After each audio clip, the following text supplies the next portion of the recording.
नमस्कार, स्वागत है आपका संसद टीवी में। मैं हूं प्रतिबिंब शर्मा। संसद के बजट सत्र के दूसरे भाग की आज से शुरुआत हो रही है। सदन की कार्रवाई शुरू होने से पहले हम हाजिर हैं दोनों सदनों में आज होने वाले कामकाज का पूरा ब्यौरा लेकर हमारे खास कार्यक्रम संसद में आज के साथ हम आपको बताएंगे कि दोनों सदनों के एजेंडे में कौन से महत्वपूर्ण कामकाज शामिल हैं। ये भी दिखाएंगे कि किन संसदीय समितियों की रिपोर्ट रखी जानी है और प्रश्नकाल के दौरान सांसद कौन कौन से सवाल पूछने वाले हैं। इसके अलावा दोनों सदनों में आज सत्ता पक्ष और विपक्ष की क्या रणनीति रहने वाली है, उस पर भी नजर रहेगी।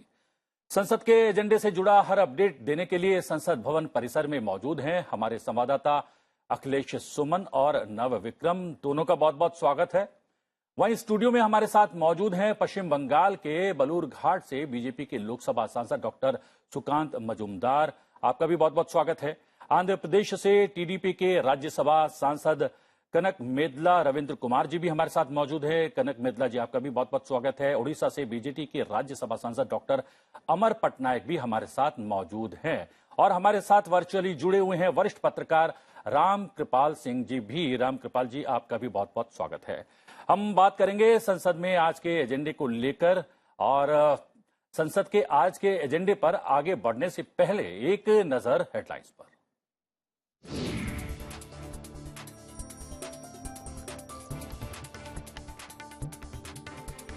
जी हां, बजट सत्र का दूसरा भाग आज से सुबह 11 बजे से शुरू होगी। दोनों सदनों की कार्रवाई 8 अप्रैल तक चलने वाले सत्र के एजेंडे में महत्वपूर्ण विधायी और वित्तीय कामकाज होगा।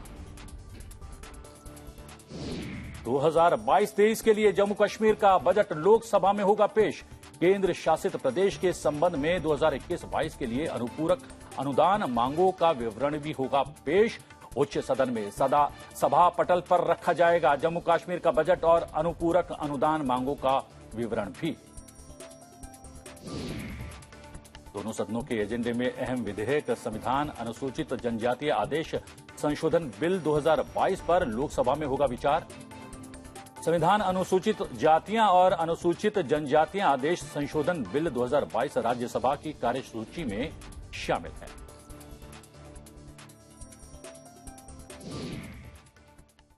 हम राज्यसभा और लोकसभा के आज के एजेंडे पर विस्तार से डालेंगे नजर और अपने मेहमानों से भी उस पर चर्चा करेंगे। उससे पहले एक नजर संसद के बजट सत्र के पहले भाग के दौरान दोनों सदनों में क्या कुछ हुआ उस पर डाल लेते हैं रिकैप के जरिए। सत्र का पहला भाग 31 जनवरी से 11 फरवरी तक चला।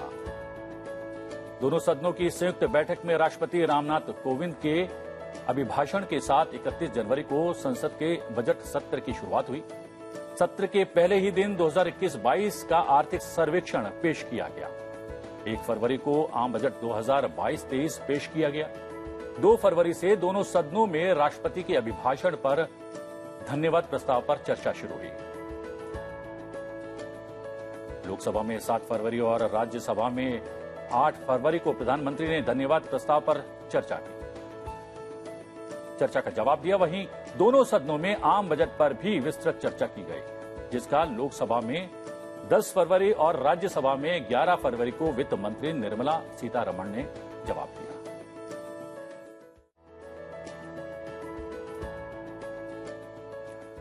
देखा जाए तो संसद के बजट सत्र के पहले भाग के दौरान गंभीर और सार्थक चर्चा देखने को मिली।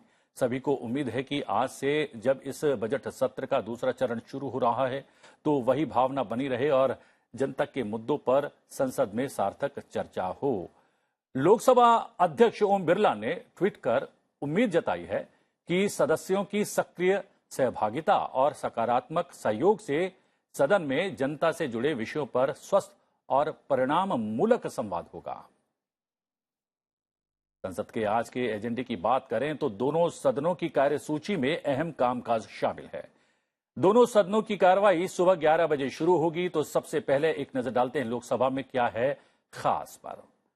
संविधान अनुसूचित जनजाति आदेश संशोधन विधेयक 2022 विचार और पारित किए जाने के लिए लोकसभा की कार्यसूची में शामिल है।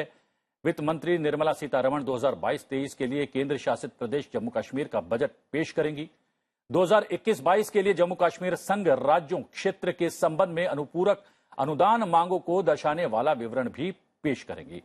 इसके अतिरिक्त भी एजेंडे में कई महत्वपूर्ण वित्तीय कामकाज शामिल है। जैव विविधता संशोधन विधेयक 2021 संबंधी संयुक्त समिति की रिपोर्ट पेश करने के लिए समय को 3 जून 2022 तक बढ़ाने की मांग से जुड़ा प्रस्ताव भी पेश किया जाएगा। दिल्ली विश्वविद्यालय की कोर्ट के लिए 2 सदस्यों के निर्वाचन का प्रस्ताव भी सदन में पेश होगा। गृह कार्य और रेल समेत कई अहम संसदीय समितियों के प्रतिवेदन भी पेश किए जाएंगे। सभा पटल पर मंत्रालयों और विभागों से संबंधित अहम पत्र रखे जाएंगे और प्रश्नकाल के दौरान जनहित से जुड़े महत्वपूर्ण सवाल भी पूछे जाएंगे। साथ ही सदस्य नियम 377 के तहत मामले उठेंगे।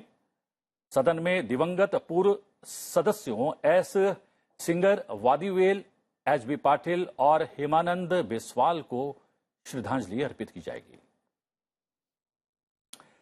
सीधा रुख करते हैं अपने सहयोगी नव विक्रम का। नव विक्रम, जब नॉर्मल सी होती है तो हमें बहुत ज्यादा उसका महत्व पता नहीं होता है, लेकिन जब झंझावातों का सामना करते हैं तो नॉर्मल सी कितनी इंपॉर्टेंट होती है वो हमें शायद अब धीरे धीरे समझ आ रहा है।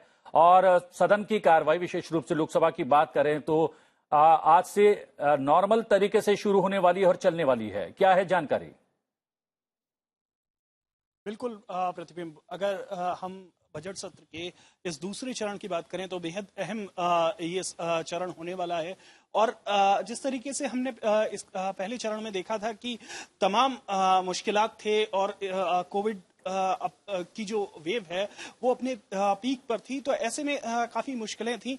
लेकिन अब एक बार फिर सरकार अपने जो उसका सरकारी कामकाज है उसे सदन में पेश करेगी। कई अहम विधेयक हैं जो इस चरण में पारित होने हैं। इसके अलावा हम अगर आज की कार्रवाई को देखें तो आज भी अहम कार्रवाई है, जम्मू कश्मीर का बजट है। और प्रतिबिंब आपको बताना चाहूंगा क्योंकि अभी हाल ही में जो विधानसभा चुनावों के नतीजे आए हैं उसके बाद जो विपक्ष है वो सरकार को घेरने की कोशिश करेगा। कई मुद्दे हैं, वहीं सरकार भी जनादेश के दम पर विपक्ष का जवाब देगी। तो ऐसे में कई अहम मुद्दे हैं, चाहे वो यूक्रेन में फंसे हुए जो भारतीय हों उनका मुद्दा हो, और इसके अलावा महंगाई और बेरोजगारी से जुड़े मुद्दे भी विपक्ष उठाने की कोशिश करेगा और सरकार सदन में उसका जवाब देगी। जी प्रतिबिंब। जी हाँ, और हम अपने मेहमानों से एक रिएक्शन ले लेते हैं। सबसे महत्वपूर्ण जो ये है सुकांता जी, जैसा मैंने कार्यक्रम शुरू होने से पहले ही कहा था कि हमें जो है नॉर्मलसी की इम्पोर्टेंस उस तरीके से पता नहीं होती है। जब परेशानियों से दो चार होते हैं और फिर नॉर्मल जिंदगी में आते हैं तो हमें लगता है कि कितनी सुकून भरी जिंदगी होती है नॉर्मल से। ऐसा ही सदन की कार्रवाई के साथ है। सदन की कार्रवाई अब विधिवत 11 बजे से शुरू होगी, 6 बजे तक चलेगी। कितना महत्वपूर्ण? देखिए, बहुत दिनों के बाद ये पुराने टाइमिंग जो है हमारे संसद के जी, तो वहाँ पे हम पहुँच रहे हैं। तो ये पूरे देश के लिए एक अच्छी शुरुआत है, मुझे ऐसा लगता है, क्योंकि कोरोना भी अभी घटते जा रहा है। अब जहाँ तक पहुँच गया है नॉर्मलसी की ऑलमोस्ट हम रीच करने जा रहे हैं। तो इससे संसद में भी सुविधा होगी, क्योंकि पहले संसद 4 बजे से शुरू होता था, लोकसभा 4 बजे से शुरू होता था, राज्यसभा सुबह से शुरू होता था। तो ऑब्वियसली सांसदों का भी पार्टिसिपेशन थोड़ा उसमें गड़बड़ हो जाता था, क्योंकि रात के 11 बजे 12 बजे तक भी कभी कभी चला, 2 बजे तक भी मुझे लगता है, जहां तक मुझे याद आ रहा है कि चला सांसद लोकसभा स्पेशली। तो अब नॉर्मलसी में आ रहे हैं, तो इससे लोकसभा की कामकाज भी मुझे लगता है जो हमारे विरोधी है वो थोड़ा बाधा कम डालेंगे और वहाँ पे भी नॉर्मलसी आ जाएगी और बहुत सारे बिल, सरकारी काम जो है वो आगे बढ़ेगा और देश धीरे धीरे जैसे मोदी जी के नेतृत्व में आगे बढ़ रहा है, आगे दिन में दिन हम आगे बढ़ते रहेंगे और हमारा जो लक्ष्य है उसको प्राप्त करेंगे। Kanak Medla ji, first part of budget session was tremendous as far as the productivity is concerned. What do you think about this second part of budget session? Second part, the first part, the budget has already been introduced with regard to the allocations of the funds that is already there. Now, it has to be visualized in the states, as far as it's a federal structure, our country is a federal states are there. So many states are raising with regard to the allocation of the funds with respect to states and their shares of the taxes and emoluments, that is also there. Apart from that, overall central sponsored schemes the good projection is there in the budget. And at the same time, it has given an indication to the nation to proceed with the budget allocations. The session will go on, but debates will take place with regard to the respect to allocations and this. जी अमर जी, जब मैं बात कर रहा था सुकांता जी से normal सी को लेकर, आपके चेहरे पर भी मुस्कुराहट आ रही थी, और मुस्कुराहट आना कितना महत्वपूर्ण है। और हम चाहते हैं जिस तरीके से प्रयास सरकार के द्वारा किए जा रहा है और जनप्रतिनिधि भी लगातार कंधे से कंधा मिलाकर कोविड-19 से लड़ रहे हैं और सुकून भरी जिंदगी सामने आती हुई नजर आ रही है, और ऐसा ही सदन की कार्रवाई को लेकर भी है। राज्यसभा को लेकर क्या कुछ कहना है? देखिए, मैं तो बहुत खुश हूं और मेरा जितने भी मेरे कोलीग्स हैं, साथी हैं, वो भी बहुत खुश होंगे, इसलिए क्योंकि मैं पहले बोल चुका हूं कि जब हाउस चलता नहीं है, डिस्ट्रप्शन होता है, तो हमारा जैसे रीजनल पार्टी, हमारा जो स्टेट स्पेसिफिक इशू होता है उसको ला नहीं पाते हैं। 0 आवर नहीं होता है, क्वेश्चन आंसर नहीं होता है, तो डिस्कशन जो नहीं होता है तो लोगों में, लोग जो हमारे प्रदेश के जो लोग हैं उनको लगता है कि ये हमारे प्रतिनिधि जाके कर क्या रहे हैं। तो मुझे लग रहा है कि ये 2 चीज होने वाला है। फर्स्ट पार्ट में जैसे बहुत बढ़िया चला, मेरा आशा है कि वैसा ही चलेगा। अभी 2 चीज इसलिए इसमें फायदा ये होगा कि राज्य के जितने इंपॉर्टेंट मुद्दे हैं वो सामने हम रख सकते हैं, और दूसरा देश के लिए भी, देश में बहुत सारे यूक्रेन के इशू हुआ, और आप देख सकते हैं कि यूक्रेन के साथ जो जियो पॉलिटिक्स का इशू है, बाकी कंट्रीज का क्या रवैया रहेगा, इकोनॉमी के ऊपर क्या इफेक्ट पड़ेगा, ये सब बहुत गुरुत्वपूर्ण, बहुत महत्वपूर्ण बात है। इसके ऊपर भी डिस्कशन चल सकता है। तो मेरा ये रहेगा कि मैं खुश हूंगा कि ये अच्छी तरह चले, टाइम बहुत है और इसको प्रोडक्टिवली यूज किया जाए। यानी मतलब दोनों तरफ से जब सहयोग होता है, हमने देखा जैसे बजट सत्र के पहले भाग में तब लोकसभा में और उसमें 100% से ऊपर भी जो है प्रोडक्टिविटी पहुंच जाती है, यानी कामकाज तो होता है। और सीधे तौर पर सरकारों को इतर अलग रख भी दिया जाए तो निजी तौर पर जनप्रतिनिधियों को इसका बहुत लाभ मिलता है। सही बात आप कह रहे हैं। जब हाउस का डिसरप्शन कभी भी होता है, हमारे पार्टी के जितने भी सांसद हैं, हम खड़े होकर कहते हैं कि 0 आवर को तो बंद मत कीजिए, क्योंकि 0 आवर वही होता है जो कि मैटर्स ऑफ अर्जेंट मेंशन, जो हम मेंशन कर सकते हैं, और वो नहीं हो पाता था तो हमारे को बहुत दुख होता था, क्योंकि हम लोग नहीं बोल पाते थे। और आप देखेंगे फर्स्ट सेशन में जितना बढ़िया तर्क हुआ, और प्रधानमंत्री जी भी उसके बारे में बोले कि तर्क अच्छा हुआ, तो लोगों को सीखने को मिलता है। देशवासी भी देखते हैं और बाकी जो सांसद हैं उसमें वो भी जो फर्स्ट टाइमर्स हैं वो सीखते हैं उससे। तो मेरे ख्याल में ये बहुत गुरुत्वपूर्ण है कि हाउस चले, डिबेट हो जाए, लेकिन डिस्ट्रप्शन ना हो। जी, concerns is there Karan Birla ji, don't stop प्रश्न काल, even then sometimes we saw disruptions is there, and member of parliament tried to stop Prashn Kal also. What's your reaction? No, the present scenario, deliberations and discussions are more important in the House. Some of the members are raising their issues with respect to certain issues which are alarming in the country. Then the chair also has to give an opportunity to discuss all the issues, whatever is the mode, the special discussion, 0 hour, whatever this, that opportunity should be given basing on the importance of the subject. If that is there, such disruption may not be there. But the chair has to visualize to the possible extent to give opportunity to all parties and all members and to discuss the issues which are alarming in the country, number 1. Number 2, if any objection is raised, the chair has got all powers to put the order in the House and to control the situation, to have a smooth deliberations and discussions. Because disruption is not invited at all times. The reason behind it, 0 hour questions are there, bills discussion is there. So everybody should give an opportunity, and short duration discussions are there. There are so many rules provided in the rules, parliament rules. We have to follow that. And chair has to give an opportunity for all the members. Then only it means smooth functioning. Only if the deliberations are there, public visualize which party is playing an important role and which are discussing with the public issues in the House.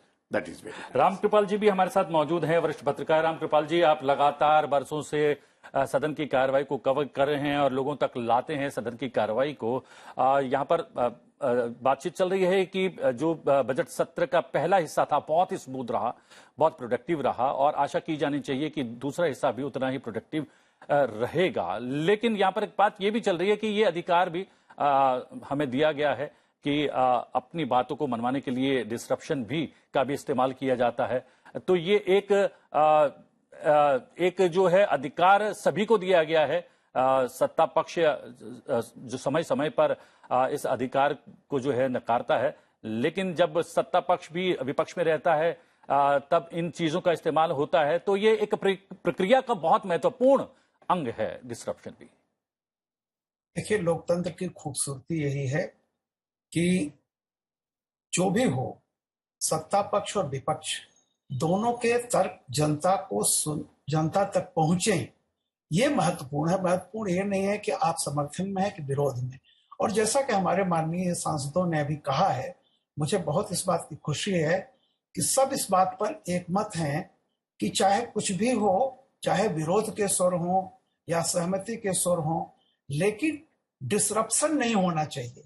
Decent आप दिखाइए। देखिए, decent और disruption में बड़ा फर्क है। Disruption जब होता है, जब सदन की कार्रवाई बाधित होती है, तो ईमानदारी से वो जिन वोटर्स ने आपको चुन के भेजा है, ये उनके अधिकारों का भी आनंद है, सांसदों के अधिकारों का तो है ही। तो संसद इसलिए होती है कि आप कठोर से कठोर बात कहिए, लेकिन चर्चा का मौका मिले। और ये बहुत सही हमारे माननीय सांसद ने कहा कि जनता जो है वो ये देखती है कि हमारा प्रतिनिधि वहां क्या बोल रहा है। वो इसलिए नहीं वोट देती है कि आप जो है रूठ करके सदन से बाहर चले जाएं। तो ये नहीं होना चाहिए। और मुझे इस बात की खुशी है कि जैसे प्रथम चरण में बहुत बहुत अच्छे ढंग से कार्रवाई चली है, लोगों ने अपनी अपनी बात रखी है। और जैसा कि माननीय अलग अलग पार्टियों के सांसद यहाँ एक मत हैं कि आगे भी इस चरण में जो दूसरा हिस्सा से शुरू हो रहा है, उसमें भी वही प्रक्रिया रहेगी। और बस जो भी चुनौतियां आई हैं, इस बीच देखिए 5 राज्यों के विधानसभा चुनाव संपन्न हुए हैं। रसिया और यूक्रेन की फाइट अपनी जगह है। तो वहां के छात्रों को जिस तरह सरकार ने निकाला है, बहुत सारे मुद्दे हैं, चाहे आप उसके समर्थन में बोले या विरोध में बोले, लेकिन ये सब चीजें, और जैसा कि आपने कहा विधायी कार्य इतने हैं कि जम्मू कश्मीर का है, अनुसूचित जाति विधेयक है, तो मैं समझता हूं कि ये सारी चीजों पर मुझे इस बात का संतोष है और खुशी है कि वो दिन अब शायद देखने को नहीं मिलेंगे जब कई कई दिन तक लोकसभा की कार्रवाई या राज्यसभा की कार्रवाई बस बैठते ही स्थगित हो जाती थी और शांत। तो मुझे लगता है कि एक अच्छी शुरुआत हुई है प्रथम चरण में, और ये आगे भी कंटिन्यू करें। जी, और अब हम अपने दर्शकों को बताते हैं कि आज राज्यसभा के एजेंडे में क्या कुछ खास रहने वाला है। संविधान अनुसूचित जातियां और अनुसूचित जनजातियां आदेश संशोधन विधेयक 2022 से विचार और पारित किए जाने के लिए राज्यसभा की कार्यसूची में शामिल है। उच्च सदन में उत्तर पूर्वी क्षेत्र विकास मंत्रालय के कामकाज पर चर्चा भी होनी है। वित्त मंत्री निर्मला सीतारमण 2022-23 के लिए केंद्र शासित प्रदेश जम्मू कश्मीर का बजट और 2021-22 के लिए जम्मू कश्मीर संघ राज्य क्षेत्र के संबंध में अनुपूरक अनुदान मांगों को दर्शाने वाला विवरण सभा पटल पर रखेंगी। साथ ही 2021-22 के लिए अनुपूरक अनुदान मांगों को दर्शाने वाला विवरण भी पेश किया जाएगा। 3 संसदीय समितियों के लिए निर्वाचन का प्रस्ताव भी पेश होने वाला है। गृह कार्य और रेल समेत अहम संसदीय समितियों के प्रतिवेदन भी पेश किए जाएंगे। सभा पटल पर मंत्रालयों और विभागों से संबंधित अहम पत्र रखे जाएंगे और प्रश्नकाल के दौरान जनहित से जुड़े महत्वपूर्ण सवाल भी पूछे जाएंगे। सदन में दिवंगत पूर्व सदस्यों नवीन चंद्र बरगोहार, राहुल बजाज, प्रोफेसर DP चट्टोपाध्याय और यदलापति वेंकट राव जी को श्रद्धांजलि भी अर्पित की जाएगी।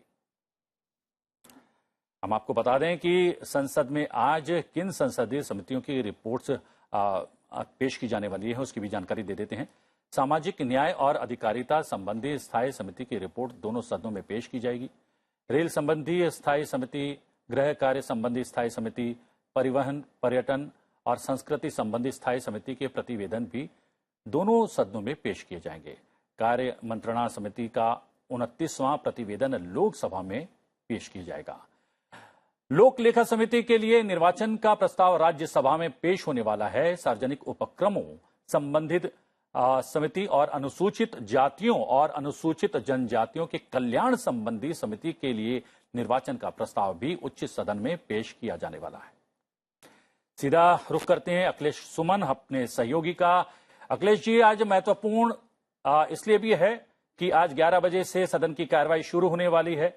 इसके अतिरिक्त ये भी जानकारी है कि तकरीबन 19 घंटे संभवतः राज्यसभा की कार्यवाही के लिए दिए गए हैं। क्या है पूरी जानकारी? सदन का बजट सत्र का यह जो दूसरा चरण है, दूसरा चरण काफी अहम है इस मामले में कि पिछले चरण में जो स्थिति देखने को मिली थी और जिस तरह से 31 जनवरी से आपको 11 फरवरी के बीच में जो पहला चरण हुआ, उसमें मैंने पहले दिन भी बताया था आपको, जब आपने पूछा था और मैंने विपक्षी दलों के सांसदों से बात की थी, नेताओं से पूछा था, तो उनका यही जवाब था कि इस बार हम सदन को चलाएंगे। और वह पृष्ठभूमि थी कि 5 राज्यों का चुनाव था। तो निश्चित तौर पे उस समय विपक्षी सांसदों को भी एक अवसर था कि सदन के माध्यम से अपनी जो भी बात है वो जनता को सुनाए, और निश्चित तौर पे उनकी यह रणनीति सफल रही। उन्होंने अपनी जो भी बातें थी उन्होंने कही। चुनाव नतीजों की बात छोड़ दे तो निश्चित तौर पे काफी स्वस्थ बहस चली तकरीबन हर मुद्दे पे। अब आज जब 14 मार्च से 8 अप्रैल के बीच में सदन के बजट सत्र का यह दूसरा चरण शुरू हो रहा है, तो ये आज भी जो मैंने पूछा है, आज भी तकरीबन वही रुख है विपक्षी सांसदों का। उनका कहना है कि इस बार भी हम स्वस्थ चर्चा में भाग लेंगे और अपने मुद्दे उठाएंगे, जो जनता के मुद्दे हैं। जहां सरकार की विफलता हुई है वहां हम सरकार को इंगित करेंगे, जो सुझाव दे रहे हैं हम सुझाव देंगे। अभी 10 बजे राज्यसभा में बिजनेस एडवाइजरी कमेटी की मीटिंग होनी है और उस बिजनेस एडवाइजरी कमेटी की मीटिंग में तकरीबन पता चल जाएगा कि किन किन मुद्दों पे जो विपक्षी सांसद हैं या इवन सत्ता पक्ष के सांसद अगर कुछ सवाल उठाना चाहते हैं, कुछ ध्यानाकर्षण प्रस्ताव लाना चाहते हैं या एडजॉर्नमेंट मोशन लाना चाहते हैं, वो अपनी बातें कहेंगे कि इस सप्ताह वो क्या क्या चाहते हैं और सरकार उस पर किस तरीके से विचार करती है, या देखना बड़ा रोचक होगा। लेकिन एक मिनट रोकना चाहूंगा। मैं दर्शकों को जानकारी दे दूं कि जो आप विंडो में आप फुटेज देख रहे थे, विजुअल्स देख रहे थे, वो जम्मू कश्मीर के आम बजट की कॉपीज हैं जिनको चेक किया जा रहा है सुरक्षा जो है चरण से निकलते हुए ये। और जी अखिलेश जी। हाँ, तो प्रतिबिंब मैं बता रहा था कि अभी तक 5 जीरो आवर के मुद्दे आए हैं, 6 स्पेशल मेंशन आए हैं और ये फाइनल होता है 10:30 बजे जब अध्यक्ष की अनुमति मिल जाती है। तो ये जो पूरी स्थिति मैं बता रहा हूँ 10 बजे तक की स्थिति है कि 5 जीरो आवर 6 स्पेशल मेंशन अभी तक आ चुके हैं, लेकिन मुझे आशा है कि इसकी संख्या में और बढ़ोतरी होगी। इसके अलावा एक 17 सदस्यीय जो पार्लियामेंट्री डेलीगेशन है ऑस्ट्रिया से आने वाला है, और वो भी राज्यसभा में सदन की कार्रवाई को थोड़ी देर देखेंगे, अवलोकन करेंगे। और उनका 5 दिनों का दौरा है भारत का, और 5 दिनों में संसदीय गतिविधियों को अनुभव का साझा करेंगे, अपने अनुभवों को साझा करेंगे। दुनिया के सबसे बड़े लोकतंत्र की जो संसदीय परंपराएं हैं उनका अवलोकन करेंगे और देखेंगे निश्चित तौर पर कि किस तरह से बहस चल रही है, किस तरह से चर्चा चल रही है। उसके अलावा जो सबसे एक अहम बात यह भी है कि देखिए, जो सत्ता पक्ष निश्चित तौर पे चुनाव जीत कर आया है, 4 राज्यों में बीजेपी की सरकार थी, 4 राज्यों में विजयी होके आ गए हैं। निश्चित तौर पे कांग्रेस जो मुख्य विपक्षी दल है उनको शिकस्त मिली है। तो माना यह जा रहा है कि जब जीतते हैं तो आप विनम्र होते हैं और जब शिकस्त मिलती है तो आपको समझदारी का एक मौका मिलता है, आप भी आत्मावलोकन करते हैं। तो इसी स्पिरिट में मुझे लगता है कि सदन की कार्रवाई आज राज्यसभा में चलेगी और जिस तरीके से सांसद भरोसा जता रहे हैं, और निश्चित तौर पे कई ऐसे सांसद हैं, खासतौर पे बीजू जनता दल एक ऐसा सांसद है जो कभी वेल में नहीं जाता, तो उनके लिए एक अच्छा अवसर होगा कि उनको जो भी बातें कहनी है बहस में, जिस तरीके से उन्हें भाग लेना है, उन्हें पूरा अवसर मिलेगा। जी, आप बने रहिएगा और कार्यसूची में और बहुत महत्वपूर्ण बिंदु हैं, उस पर भी चर्चा करेंगे। फिलहाल मैं हमारे जो सहयोगी बता रहे थे कि किस तरीके से बीजेडी का व्यवहार सदन के भीतर रहता है, और न केवल जब आप बेहतर करते हैं, अच्छा करते हैं, तो न केवल आपको संतोष होता है, साथ ही साथ जो है आपके चाहने वाले हैं, आपको देखने वाले हैं, उनको भी लगता है कि कहीं ना कहीं उदाहरण पेश किया गया है। और उदाहरण पेश करना इसलिए भी महत्वपूर्ण हो जाता है, हमारे सहयोगी जैसे बोल रहे हैं अखिलेश की ऑस्ट्रिया का एक प्रतिनिधि मंडल भी आ जाने वाला है, लोकसभा की कार्रवाई को भी देखेगा और राज्यसभा की कार्रवाई को भी देखेगा, क्योंकि हम लोग विश्व के सबसे बड़े लोकतंत्र हैं। तो हमारी भूमिका, हमारा रोल जो है और ज्यादा महत्वपूर्ण हो जाता है। सही बात प्रतिबिंब जी। आप अखिलेश जी बता दिए, नहीं तो मैं बोलने वाला था कि हमारे मुख्यमंत्री जो हमारे पार्टी लीडर हैं नवीन पटनायक जी, वो कभी भी कहते नहीं है कि आप वेल में जाओ, डिसरप्शन करो। अपना लेजिस्लेटिव असेंबली में भी उसको प्रोत्साहन नहीं देते हैं। और अभी जब हमारा जो पंचायत इलेक्शन है उसमें हमारा 90% जिला परिषद के मेंबर्स हुए, लेकिन उनका पहला मैसेज हमारे लिए हुआ कि आप लोग विनम्र रहिए, लोगों के पास और जाइए, क्योंकि आपका रिस्पॉन्सिबिलिटी बढ़ गया। तो उसी माहौल में मुझे लगता है कि राज्यसभा चलना चाहिए। जो रिजल्ट आया है बीजेपी को तो मुबारक है, लेकिन दूसरे जो कांग्रेस हैं उनको सोचना चाहिए। लेकिन वही डिबेट से ही लोगों के पास आप पहुंच सकते हैं, बोल सकते हैं कि आपका क्या कमी रह गया, क्या अच्छा आप किए और किसी चीज में अच्छा कर सकते हैं। और सबसे जो इम्पोर्टेंट जो चीज है ये है कि वेल को जाके आप जब डिसरप्शन करते हैं, कुछ लोग करते हैं, लेकिन आपको ये भी सोचना चाहिए कि बाकी लोग जो बोलना चाहते हैं उनका भी राइट्स का हनन होता है। तो मेरे ख्याल में ये वेल को जाना और डिसरप्शन करना ये बहुत कम होना चाहिए, और करे भी तो 15-20 मिनट के लिए पूरा सेशन, पूरा क्वेश्चन आवर चले जाए। ये इसका पक्ष में मैं नहीं हूं और मेरा पार्टी भी पक्ष में नहीं जी। लेकिन ये कम से कम ये दायित्व सत्ता पक्ष का हो जाता है कि किस तरीके से आप सहयोग लेते हैं, किस तरीके से बातचीत करते हैं। सदन की कार्यवाही जब भी शुरू होती है या कोई सत्र शुरू होता है तो बातचीत होती है, बैठकें होती हैं, और हमने देखा कि बजट सत्र के पहले भाग में किस तरीके से जो है सहयोगात्मक रवैया विपक्ष का अपनाया गया। और हमारे सहयोगी तो अभी भी ये कह रहे हैं कि विपक्ष का कहना है कि इस बार भी हम उतना ही सहयोग करेंगे जितना बजट सत्र के पहले जो है भाग में किया था। देखिए, हम विरोधियों का सम्मान करते हैं और उन्होंने ये जो डिसीजन लिया, सिद्धांत लिया, इसका स्वागत करते हैं। क्योंकि जैसे हमारे बीजेडी के आदरणीय सांसद जी ने बताया कि हाउस में चलना चाहिए, इससे डिबेट होगा, लोगों को पता चलेगा। आपका विरोध हो सकता है, आप डिसेंट कीजिए, लेकिन डिसरप्शन मत कीजिए। तो यही चलना चाहिए और विरोधियों के साथ कॉन्सेंसस करके ही संसद चलता है, लोकसभा भी और राज्यसभा भी। और जो ये डिसरप्शन का काम होता है उसका फल अच्छा नहीं निकलता, क्योंकि हमने देखा कृषि कानूनों को लेकर हमारे कुछ विरोधियों ने, सबने नहीं लेकिन कुछ विरोधियों ने ओएल पे बैठ के जो तमाशा किया, उसका परिणाम रिजल्ट में उनको दिखाई दिया। ये तो वोट के लिए ही करते हैं, लेकिन वोट भी नहीं मिला, ना इधर के रहे ना उधर के रहे, कहीं पे के नहीं रहे। तो इसलिए संसद को चलने देना चाहिए, वहां पे बातचीत हो। आप सरकार की कोई भी सिद्धांत से सहमत नहीं भी हो सकते हैं, एक गणतंत्र लोकतंत्र में ये स्वाभाविक है। तो आपका जो विरोध है वो बोलिए, वहां पे डिबेट कीजिए और लोगों को समझाइए कि हाँ आप सही है, हम सही, गलत है। तो सरकार को भी विरोधियों से पता चल जाता है कभी कभी डिबेट के माध्यम से कि यहाँ पे हम शायद कोई गलती कर बैठे, हमको इसको रेक्टिफाई करना चाहिए। तो ऐसे ही लोकतंत्र आगे बढ़ता है। Kanak Mishra ji, normalcy is there and given 19 more hours to work for Rajya Sabha, how important? Definitely it will fruitful, because earlier due to COVID reasons, partly sessions is morning and evening, it is conducted separately. Now it is simultaneously going on. Definitely it will good for discussions, to give a time opportunity to all parties, and also to give more time for discussions, and also subjects can be, more subjects can be brought into bring into the notice of the parliament, and question answers also can be given sufficient time. So by giving sufficient time to the parliament is a positive indication. It will yield fruitful result, positive results.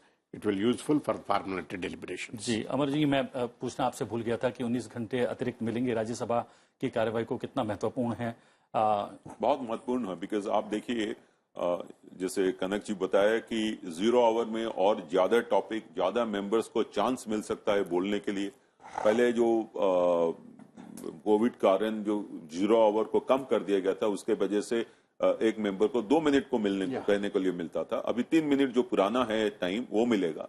और सबसे महत्वपूर्ण ये भी है कि question answer में आप जब सप्लीमेंट्री पूछते हैं तो जो क्वेश्चन आपका राज्य से संबंध रखता है, आप उसमें बोल नहीं पाए हैं या उसके ऊपर पूछ नहीं पाए, आपको चांस मिलता है सप्लीमेंट्री पूछने के लिए। लेकिन जब टाइम कम होता है तो चेयर उसको फिर कम कर देते हैं, सप्लीमेंट्री नंबर ऑफ क्वेश्चंस को कम कर देते हैं। तो ये अभी जो टाइम बढ़ गया है, नॉर्मल टाइम पे आ गया है। और शायद ये भी हो कि कुछ डिस्कशन, बिजनेस का डिस्कशन में आप टाइम से भी एक्सीड हम किए हैं, पहले राज्यसभा में किया हुआ है, 6 बजे के बाद भी लोग किए हैं। तो मुझे लगता है कि ये माहौल अच्छा है और डिस्कशन और बढ़ना चाहिए। और होना चाहिए, क्योंकि देश में अभी एक महत्वपूर्ण, सारा विश्व में एक महत्वपूर्ण मुद्दा जो उठा है यूक्रेन के वार है, उसमें इकोनॉमी के ऊपर इफेक्ट पड़ेगा, पॉलिटिक्स के ऊपर इफेक्ट पड़ेगा, सोशल स्फीयर में भी इफेक्ट पड़ेगा। जब 20,000 से लोग स्टूडेंट्स आ गए हैं एजुकेशनल छोड़ के, उनको यहाँ पे इंडिया में आ गए, उनके बारे में क्या करना है, उनके बारे में क्या सोचना है, तो ये सारी चीजें डिस्कशन हो पाएगा। 19 घंटा ज्यादा हो गया है, तो मैं तो बहुत खुश हूं, मेरा पार्टी भी बहुत खुश हो। जी रामकृपाल जी, 19 घंटे बढ़ गए हैं और साथ ही साथ जैसा कि यहाँ पर कहा कि बहुत सारे विषय जो हैं ऐड हो गए हैं, और आपने भी जिक्र किया कि 5 राज्यों के विधानसभा चुनाव के परिणाम आए हैं। यूक्रेन में क्या कुछ हो रहा है वो किसी से छुपा नहीं है, और यहाँ अमर पाठक जी तो इससे भी आगे बढ़कर कह रहे हैं कि इसका हमारी राजनीति पर, हमारे अर्थव्यवस्था पर, हमारे तमाम विषयों पर इसका असर पड़ने वाला है। तो अगर अतिरिक्त समय मिलता है, अच्छा इसलिए है कि बहुत सारे विषयों पर चर्चा संभव हो पाएगी। बिल्कुल सही कह रहे हैं प्रतिबिंब जी। देखिए, मैं एक अच्छा एक शुभ संकेत देख रहा हूं कि जो कुछ भी इस देश में तमाम जो जनता के फैसले आ रहे हैं, वो एक बात को बहुत एक संदेश पहुंचाते हैं अपने प्रतिनिधियों को। वो संदेश है डिलीवरी का, कि आप चाहे सत्ता में हैं तो आपने जो प्रॉमिस किया है उसको जमीन तक ले जाना है।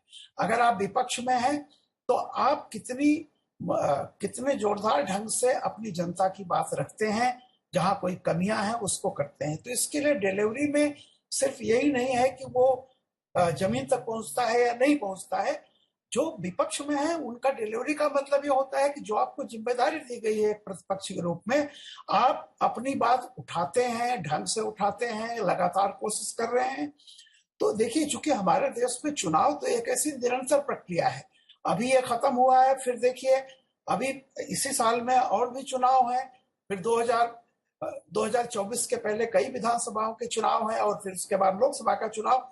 तो हमेशा जैसा कि पिछले सत्र में हुआ, पिछले चरण में हुआ है, कि ये सबको ये धीरे धीरे एहसास हो रहा है कि हम चाहे सत्ता में हो या विपक्ष में हो, हमने जो किया है या हम जो करने वाले हैं, जो हमारे सामने चुनौतियां हैं, राष्ट्र के सामने चुनौतियां हैं, चाहे वो जैसा कि माननीय सांसद ने कहा है कि देखिए आज की तारीख में यूक्रेन या कहीं भी दुनिया में कुछ होता है, दुनिया इतनी अंतरावलंबी हो गई है, इंटरकनेक्टेड है, कि उससे कोई भी सुदूर का भाग भी अछूता नहीं रहेगा। तेल की कीमतें कहाँ जा रही हैं, खुद प्रधानमंत्री जी ने जिस दिन वो कहा था इस बात को कि देखिए बहुत सारी समस्याएं ऐसी आ रही हैं जिनको हम आकलन नहीं किए थे। रॉ मटेरियल्स की कॉस्ट पूरी दुनिया में बहुत ज्यादा बढ़ रही है, तेल बहुत ज्यादा बढ़ रहा है, तो कोई भारत अछूता नहीं रहेगा। तो मेरा ये कहना है कि सफलता जो है वो कई तरह की चुनौतियों को साथ लेकर के आती है। जी, और अगर बात करें रामकृपाल जी, लोकसभा के एजेंडे की आज की बात कर लें तो आज अहम वित्तीय कामकाज भी शामिल हैं आज के एजेंडे में। 2021-22 के लिए अनुपूरक अनुदान मांगों के तीसरे और अंतिम बैच को दर्शाने वाला विवरण और 2018-19 के लिए अतिरिक्त अनुदान मांगों को दर्शाने वाला विवरण सदन में पेश किया जाएगा। इन पर आज ही सदन में चर्चा और मतदान भी होगा। वित्त मंत्री निर्मला सीतारमण 2022-23 के लिए केंद्र शासित प्रदेश जम्मू कश्मीर का बजट पेश करेंगी। वो 2021-22 के लिए जम्मू कश्मीर के संबंध में अनुपूरक अनुदान मांगों को दर्शाने वाला विवरण भी पेश करने वाली हैं, जिसके बाद वित्त मंत्री लोकसभा की प्रक्रिया और कार्य संचालन नियम 2005 को 2022-23 के लिए जम्मू कश्मीर के बजट और 2021-22 की अनुपूरक अनुदान मांगों पर चर्चा के लिए लागू करने के संबंध में निलंबित करने का प्रस्ताव करेंगी, ताकि बजट को उसी दिन पेश किया जा सके और उस पर चर्चा की जा सके। दरअसल नियम 2005 में यह प्रावधान है कि बजट पर उस दिन कोई चर्चा नहीं होगी जिस दिन इसे सदन में पेश किया जाता है। इसी वजह से वित्त मंत्री ये प्रस्ताव पेश करने वाले हैं। प्रस्ताव की मंजूरी के बाद 2022-23 के लिए केंद्र शासित प्रदेश जम्मू कश्मीर के बजट पर सामान्य चर्चा होने वाली है। साथ ही 2021-22 के लिए जम्मू कश्मीर संघ राज्य क्षेत्र संबंध में अनुपूरक अनुदान मांगों और 2022-23 के संबंध में अनुदान मांगों पर चर्चा और मतदान भी होना है। सबसे महत्वपूर्ण आज वैसे तो आम बजट है पेश किया जा चुका है। अब उसको पारित करवाने का जिम्मा सत्ता पक्ष और विपक्ष का दोनों का है सदन के भीतर। लेकिन जम्मू कश्मीर का बजट इसलिए महत्वपूर्ण हो जाता है कि अलग अलग वजहों से सुर्खियों में रहता है जम्मू कश्मीर। कितना महत्वपूर्ण है आज का दिन? देखिए, जब से 370 हटा है और उसके बाद ये सेंट्रल टेरिटरी बना है, केंद्र शासित अंचल बना है, उसके बाद से जम्मू कश्मीर का बजट जो अलग एक मायना रख रहा है, क्योंकि 75 ईयर्स होने के है, लोगों तक जम्मू कश्मीर में बहुत सारे हमारे संविधान से दिए हुए जो अधिकार है, उन अधिकार लास्ट लोगों तक नहीं पहुंचा। तो उन अधिकारों को अभी पहुंचाने का टाइम है। इसके लिए बजट बहुत ही महत्वपूर्ण है, बहुत ही इम्पोर्टेंट है। और जो बार बार ये जो लांछन लगता कि वहाँ पे डेवलपमेंट नहीं है, लेकिन केंद्र सरकार पैसा भेजता था, लेकिन सभी केंद्र सरकारों ने पैसा भेजा जम्मू कश्मीर में, लेकिन आप जब नीचे के तबके तक पहुंचेंगे तब देखेंगे कि देख पाएंगे वो पैसा नीचे तक नहीं पहुंचा। तो अब वो समय है और इस बजट में मुझे लगता है पॉजिटिव बहुत सारी चीजें होंगे। लद्दाख में भी बहुत सारे पॉजिटिव चीजें हो रही है, सेंट्रल यूनिवर्सिटी से लेकर सारा कुछ। तो मुझे लगता है बहुत आशा है इससे कि इस बजट से जम्मू कश्मीर की जो रूपरेखा है उस रूपरेखा में परिवर्तन आएगा और डेवलपमेंट की तरफ जम्मू कश्मीर आगे बढ़ेगा। जी, नवविक्रम हमारे सहयोगी लगातार बने हुए हैं संसद भवन परिसर में। नवविक्रम, यहाँ पर कहा जा रहा है कि बहुत महत्व का है, क्या कुछ संभव है आम बजट जम्मू कश्मीर के इसमें जो आज पेश और पारित किया जाने वाला है, क्या कितना महत्वपूर्ण हो सकता है, किन बिंदुओं पर उसमें ध्यान दिया जाएगा? प्रतिबिंब जम्मू कश्मीर का जो बजट है उस पर सभी की निगाहें, आज सभी सांसदों की निगाहें भी होंगी और जम्मू कश्मीर के जो भी जानकार लोग हैं उनकी निगाहें होंगी। मैं आपको बताना चाहूंगा, हाल ही में हमने जम्मू कश्मीर को कवर किया था, तो अनुच्छेद 370 की जो उसके कई प्रावधान हैं उसके निष्प्रभावी होने के बाद जम्मू कश्मीर विकास की उड़ान भर रहा है। ऐसे में जो पिछली बार भी जम्मू कश्मीर को करीब 1 लाख करोड़ से ज्यादा का बजट दिया गया था, वो एक ऐतिहासिक बजट था। तो संभव है कि इस बार या तो उतना ही या उससे ज्यादा भी बजट आवंटित किया जा सकता है। और जिस तरीके से अभी हमारे मेहमान भी बात कर रहे थे प्रतिबिंब, कि जम्मू कश्मीर में अनुच्छेद 370 से पहले कई कानून ऐसे थे जो लागू नहीं थे, जैसे कि आरटीई समेत जो कई ऐसे कानून हैं वो लागू नहीं थे। और ट्रांसपेरेंसी की अगर हम बात करें तो जम्मू कश्मीर में ट्रांसपेरेंसी हो, टेंडर प्रक्रिया हो, ये उस तरीके से नहीं होती थी जिस तरीके से देश के बाकी क्षेत्रों में होती थी। और जब से जम्मू कश्मीर केंद्र शासित प्रदेश बना है उसके बाद से यहां तमाम ऐसी योजनाएं हैं जो लगातार जम्मू कश्मीर को विकास की तरफ ले जा रही हैं। और साथ ही सरकार ने कई ऐसे कानूनों में परिवर्तन भी किया, संशोधन भी किया, जिससे कि वहां पर विकास की बयार जमीन स्तर पर पहुंचे। इसका एक उदाहरण मैं आपको देना चाहूंगा।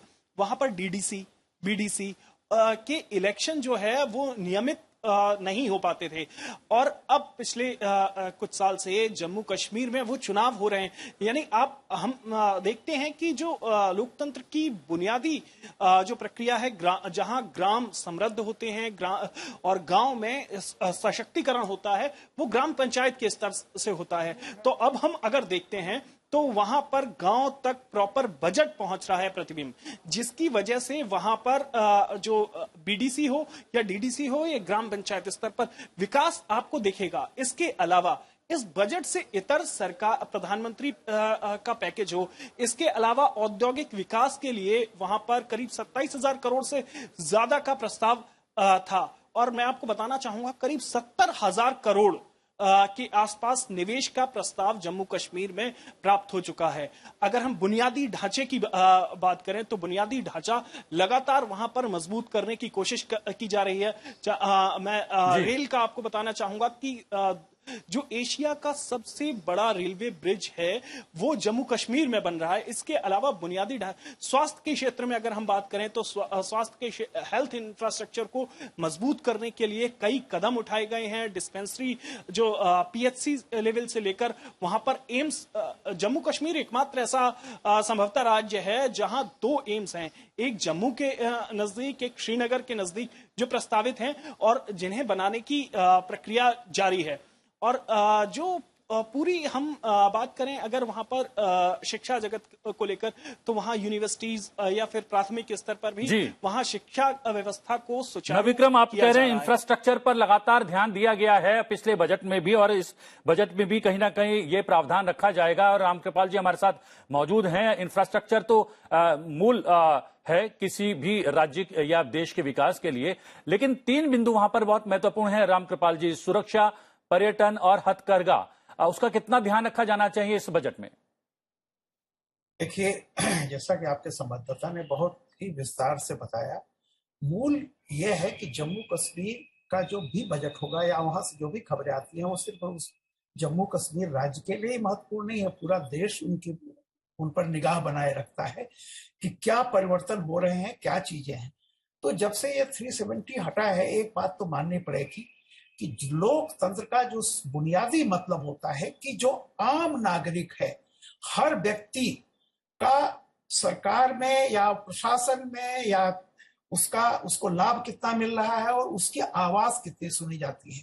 तो एक सबसे महत्वपूर्ण काम क्या हुआ है कि जो पावर का विकेंद्रीकरण हुआ है, जैसा कि कहा ग्राम सभा के लेवल पर, वहां के लेवल पर जो पैसा जाता था वो ऊपर से नीचे तक, वो कई बार उस पर बहुत वो सारा इधर से उधर होता था।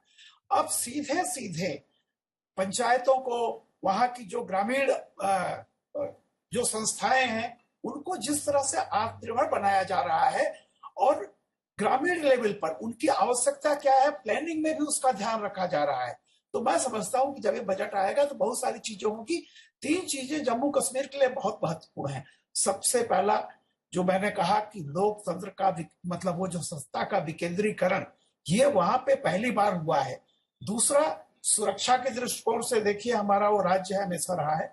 और तीसरा, विकास इंफ्रास्ट्रक्चर डेवलपमेंट, जैसा कि बताया आपने, देखिए एम्स में वहां कैसे खुले हैं, और पिछले दिनों बहुत सारा सब कुछ किया जा रहा है, रेल मार्ग से जोड़ना, बाकी चीजें। तो ये जो विकास की बयार जिस तरह से वहां बह रही है, वैसे ही लोगों में राजनीतिक चेतना आ रही है और लोग खुश हो रहे हैं इस चीज से। तो जम्मू कश्मीर पर जैसा मैंने कहा वहां का बजट क्या आएगा, अभी क्या क्या चीजें किस विभाग में एलोकेट होंगी, मैं समझता हूं कि ये पूरे राष्ट्र के लिए उस राज्य का जो बजट है महत्वपूर्ण है और सबकी निगाहें रखें। जी, और समय जो है तेजी से आगे बढ़ रहा है और हमारे माननीय सांसदों को सदन की कार्रवाई में शामिल होने के लिए भी जाना है, इसलिए राज्यसभा के एजेंडे में आज उत्तर पूर्वी क्षेत्र विकास मंत्रालय के कामकाज पर चर्चा शामिल है, ये हम आपको बता देते हैं। और इस दौरान सभी दलों के सांसद अपने विचार और सुझाव रखेंगे। चर्चा के आखिर में संबंधित मंत्री चर्चा का जवाब देंगे।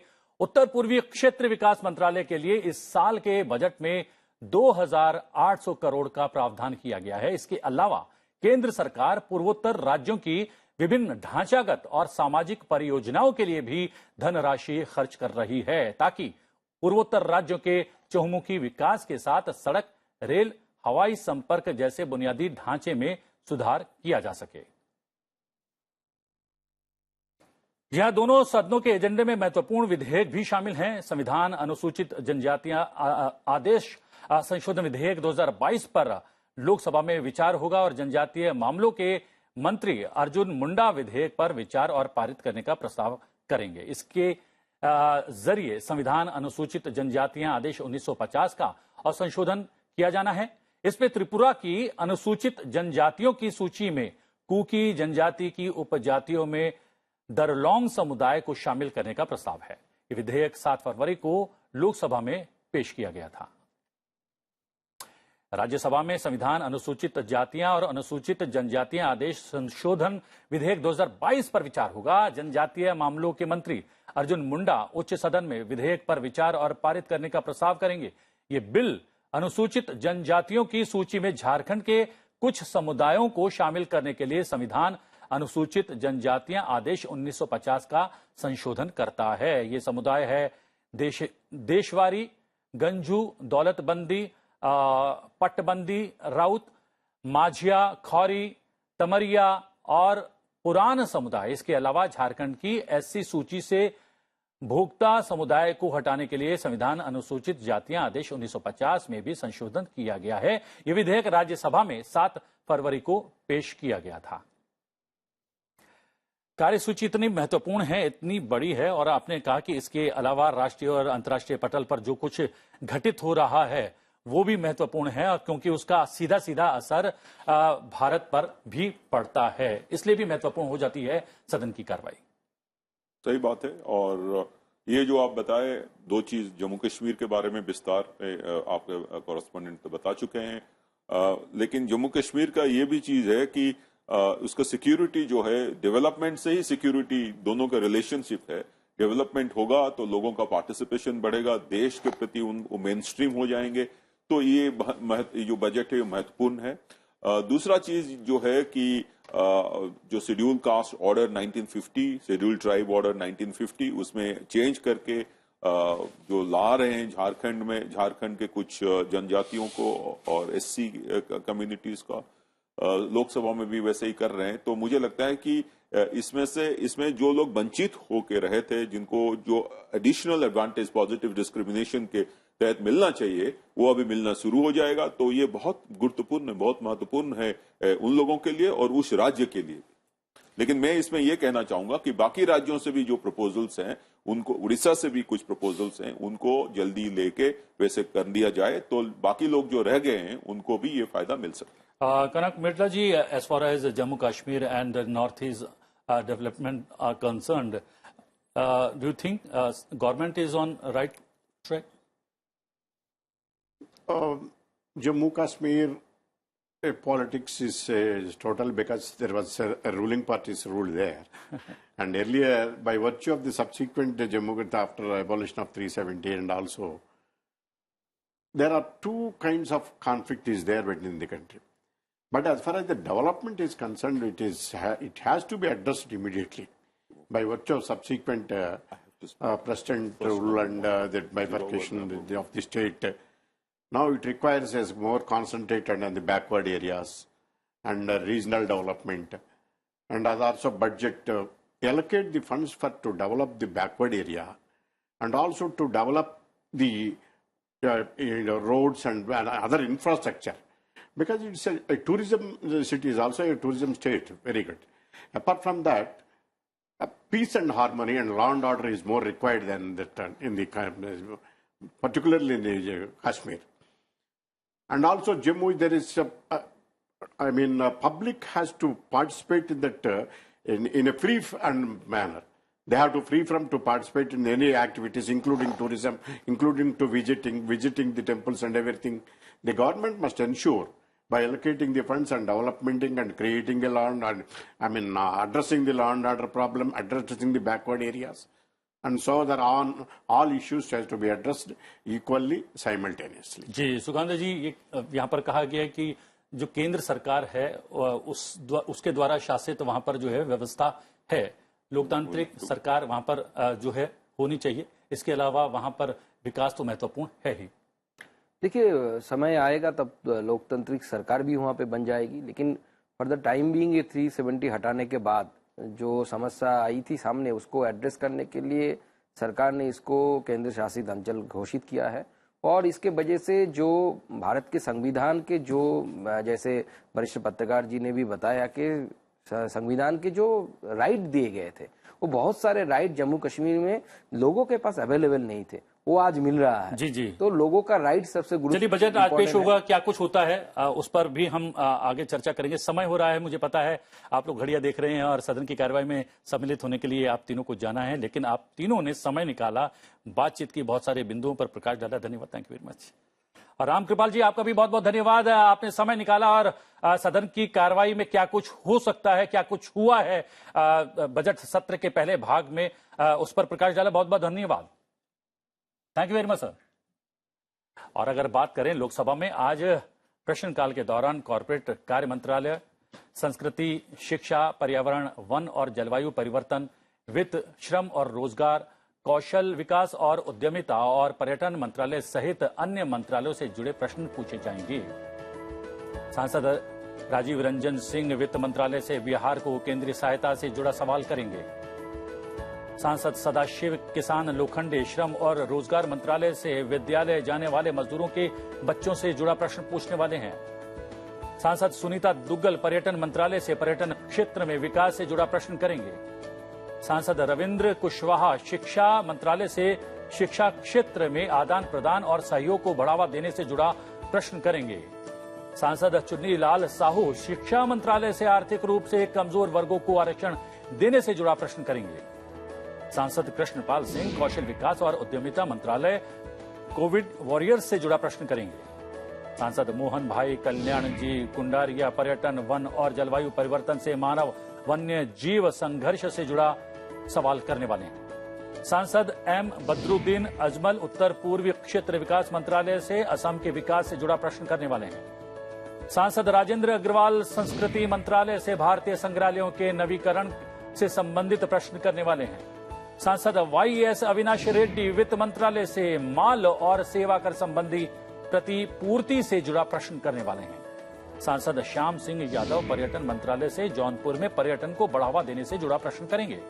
सांसद पीसी मोहन शिक्षा मंत्रालय से राष्ट्रीय पाठ्यक्रम ढांचा बनाने से जुड़ा प्रश्न करने वाले हैं। सांसद डॉक्टर प्रीतम गोपीनाथ राव मुंडे श्रम और रोजगार मंत्रालय से कर्मचारी राज्य बीमा निगम अस्पतालों से जुड़ा सवाल करने वाले हैं। सांसद अशोक कुमार रावत पर्यावरण, वन और जलवायु परिवर्तन मंत्रालय से कानपुर में प्रदूषण से जुड़ा प्रश्न करने वाले हैं। सांसद प्रताप सिन्हा पर्यटन मंत्रालय से पर्यटन क्षेत्र के डिजिटलीकरण से जुड़ा हुआ प्रश्न करने वाले हैं। सांसद संजय हरिभाऊ यादव संस्कृति मंत्रालय से भारतीय संस्कृति का संरक्षण एवं संवर्धन से जुड़ा प्रश्न करेंगे।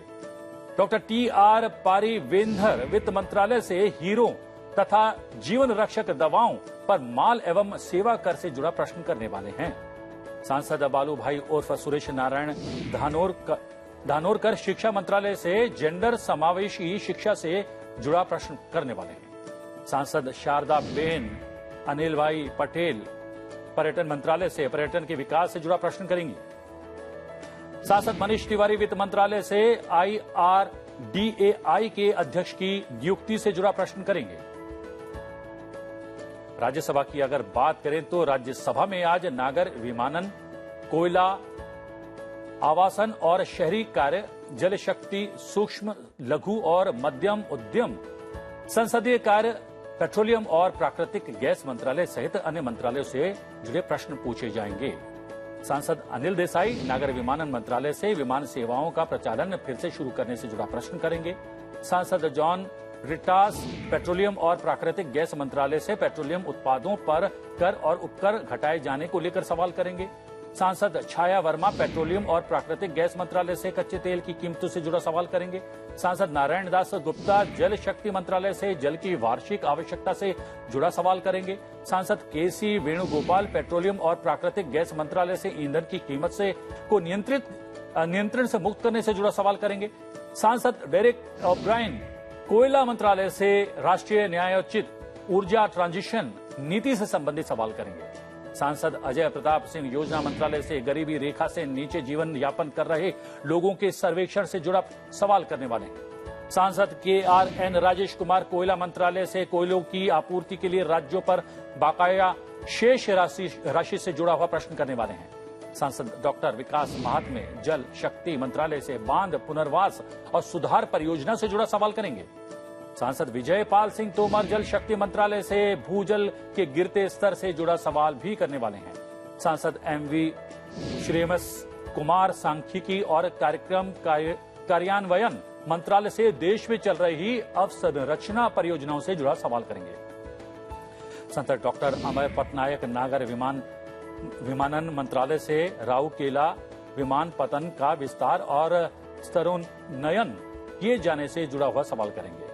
सांसद गीता उर्फ चंद्र प्रभा नागर विमानन मंत्रालय से डिजी यात्रा नीति से जुड़ा हुआ सवाल करेंगी। सांसद सुशील कुमार गुप्ता आवासन और शहरी कार्य मंत्रालय से सोसाइटी भवनों की संपरीक्षा से जुड़ा हुआ सवाल करेंगे। सांसद विशंभर प्रसाद निषाद आवासन और शहरी कार्य मंत्रालय से DDA के बुरी तरह से क्षतिग्रस्त भवनों की मरम्मत से जुड़ा हुआ सवाल भी करने वाले हैं।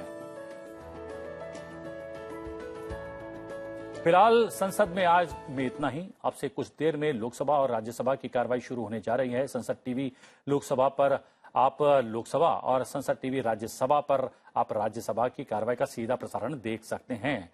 तो बने रहिए संसद टीवी के साथ। मुझे दीजिए आज्ञा। नमस्कार।